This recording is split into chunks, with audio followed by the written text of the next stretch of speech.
Hola Diego Barovero, ¿cómo le va? Buen día, ¿cómo le va mi querida María Esther? Pero ¿Cómo muy está usted? bien. Empezamos el programa un poquito fuerte esta mañana, pero bueno, en fin.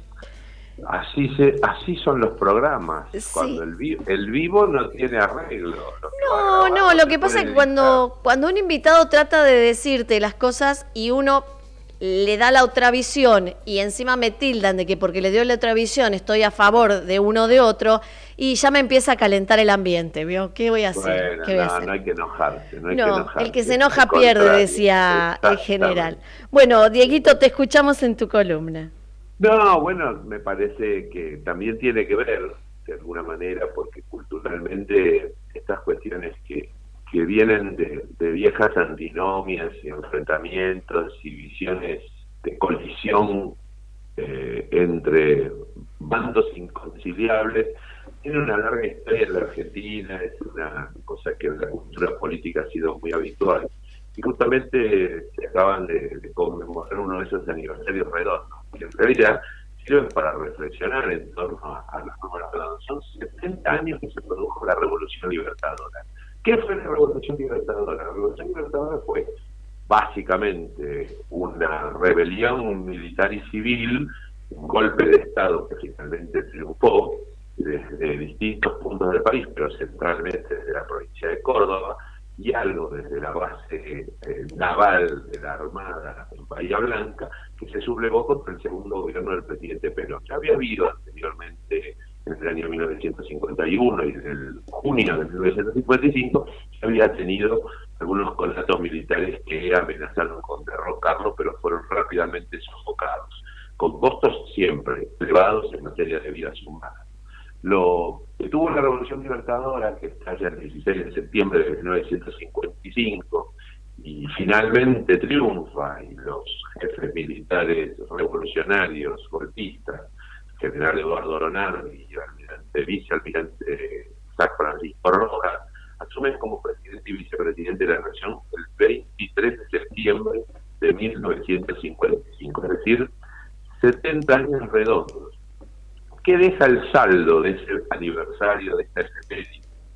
Porque podemos tener múltiples interpretaciones en torno al sentido del movimiento cívico, del contexto, qué fue lo que sucedió, cuáles fueron las causas. Vamos a ver, seguramente hay, y habrá polémica en torno a cada uno de los factores que determinaron no solo este, sino todos los golpes militares de la historia argentina, que sabemos que la segunda mitad del siglo XX estuvo plagado de ellos.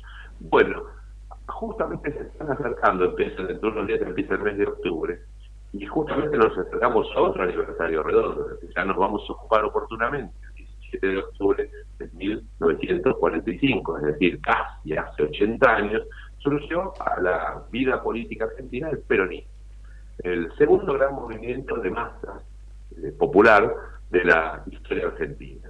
El primero había sido obviamente el irigoyenismo, el radicalismo liderado por Hipólito Yrigoyen, y la aparición del coronel Juan Domingo Perón, también como funcionario de un gobierno de facto militar que había derrocado un gobierno civil y constitucional en el año 1943, desde la Secretaría de Trabajo y Previsión, Perón se había hecho un prestigio, un nombre en las masas obreras, con, desde luego, actualizaciones normativas, beneficios previsionales, que mejoraron las condiciones de la clase trabajadora en la Argentina, que estaba muy postergada. Estamos hablando de los años 30, años 40, una Argentina muy pujante en cuanto a sus potencialidades económicas, con una balanza comercial favorable, con un equilibrio fiscal razonable, pero que esa riqueza, de la que muchas veces se hablaba, la Argentina era muy rica, no derramaba, no tenía un correlato de mejoramiento de las condiciones de vida de la clase trabajadora, de los sectores medios,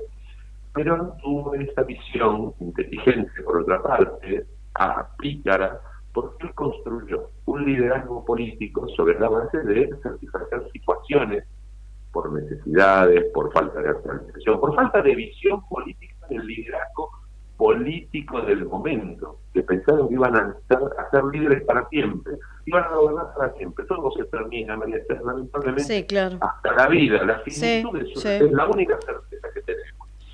Esto lo que deja de saldo es que en ese momento alimentó esa política que se conoció como de justicia social, de la que hoy se habla y se dice la justicia social es injusta, porque le quita al que tiene para darle al que no tiene. No, la justicia social no le quita nada. Lo que hace es introducir un factor conceptual, si se quiere, desde el punto de vista jurídico, de equilibrio en el sistema económico, tratando de equilibrar algo que naturalmente está desequilibrado, porque entre el capital y el trabajo, siempre el capital va a tener más fuerza que el trabajo, más poder, más facultades, más posibilidades. Y los sectores que son tienen su fuerza de trabajo requieren de la intervención, por ejemplo, del Estado, para igualar sus posibilidades.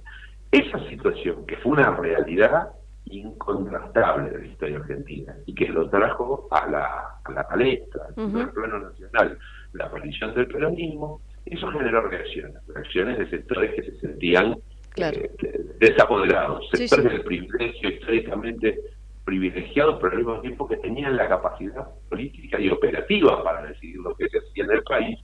Y ese fue un factor determinante que creó un clima para la aparición de la Revolución Libertadora, que comete tal vez el más dramático de todos los crímenes, que es el de proscribir a una parte de los argentinos. O sea, gobiernan de facto, echan y deponen un gobierno constitucional, pero no contentos con eso, prohíben la utilización para siempre de la denominación de Perón, de las invocaciones al peronismo, prohíben el uso del nombre. Ahí viene la etapa en la que el peronismo pasa a lo que se conoce como la resistencia.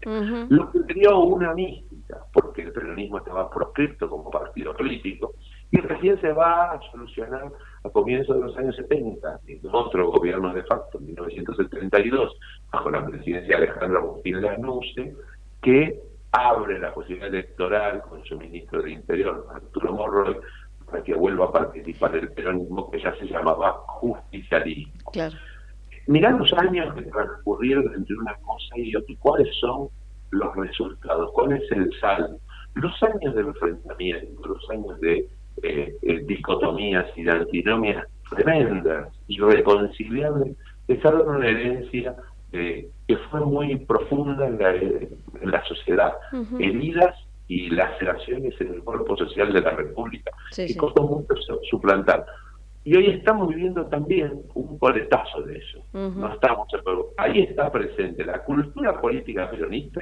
No necesitó de que un decreto, no le hizo mella un decreto que lo proscribía para subsistir a través de 80 años de la vida argentina. Van a celebrar sus 80 años dentro de unos días. El 17 de octubre de 1945 fue la primera aparición de Juan Perón. Se consagra definitivamente como el líder de las masas obreras y populares. Y el peronismo sigue vigente, con otros nombres, con otras denominaciones, con otras formaciones, con otras figuraciones, pero la cultura peronista caló profundamente. No se puede tapar el sol con una mano y no se puede tapar el bosque del árbol. Así que espero que aquellos que tienen responsabilidades de gobierno, de gestión, política, etcétera, entiendan que lo mejor que les puede pasar a Argentina es que la sociedad se exprese siempre en libertad, con respeto, con pluralismo, y que esto nos va a enriquecer como ciudadanos. No resolvemos nada demonizando a los adversarios electorales, al contrario, producimos una reacción que nunca sabemos hasta qué punto va a ser dramática en sus consecuencias para toda la sociedad. Claro que sí, Diego, y coincido.